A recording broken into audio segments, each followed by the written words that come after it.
হুজুর সাল্লাল্লাহু আলাইহি সাল্লাম যে দোয়াটি করলেন, দোয়াটি হলো, হে আল্লাহ, তোমার কাছেই আমি আমার কমজোরি ও অসহায়ত্ব ও মানুষের মাঝে অপদস্থতার অভিযোগ করিতেছি।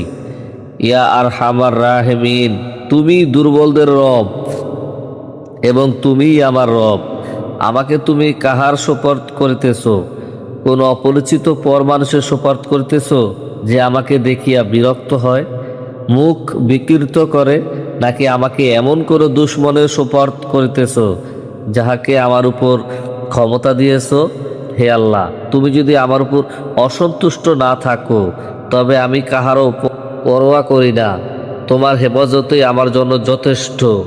আমি তোমার চেহারার ওই নূরের উছিলায়, যাহা দ্বারা সকল অন্ধকার আলোকিত হইয়া গিয়াছে এবং যাহা দ্বারা দুনিয়া ও আখিরাতের যাবতীয় কাজ দরুস্ত হইয়া যায়, এই বিষয়ে পানা চাইতেছি যে আমার প্রতি তোমার আক্রোশ হয় অথবা তুমি আমার প্রতি অসন্তুষ্ট হও।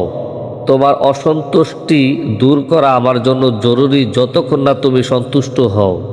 তুমি ছাড়া কোনো শক্তি নাই, কোনো ক্ষমতা নাই। সিরাতে ইবনে হিশাম। সমস্ত জগতের বাদশাহীর অনন্ত অধিকারী আল্লাহ তাআলার গজব ও কহরের জোশ আসাটাই স্বাভাবিক ছিল। হজরত জিব্রাইল আলাইহিস সালাম হাজির হইলেন এবং সালাম দিয়ে আরজ করিলেন, কওমের সহিত আপনার কথাবার্তা ও তাহাদের জবাব আল্লাহ তাআলা শুনিয়াছেন। পাহাড় সমূহের দায়িত্বে নিয়োজিত এক ফেরেশতাকে আপনার নিকট পাঠাইয়াছেন। আপনি যাহা ইচ্ছা তাহাকে হুকুম করুন। অতঃপর সেই ফেরেশতা সালাম দিয়ে আরজ করিল, আপনি যাহা ইরশাদ করিবেন আমি তাহাই পালন করিব। যদি বলেন দুই দিকের পাহাড়গুলোকে মিলাইয়া দিব, যাহাতে ইহারা মাঝখানে নিষ্পেষিত হইয়া যায়, অথবা যেরূপ শাস্তি দেওয়ার আপনি আদেশ করিবেন তাহা পালন করিব। কিন্তু দয়ালু নবী জবাব দিলেন, আল্লাহর কাছে আমি এই আশা রাখি যে যদি ইহারা মুসলমান নাও হয়, তবু ইহাদের সন্তানদের মধ্যে এমন লোক পয়দা হইবে যাহারা আল্লাহর ইবাদত করিবে।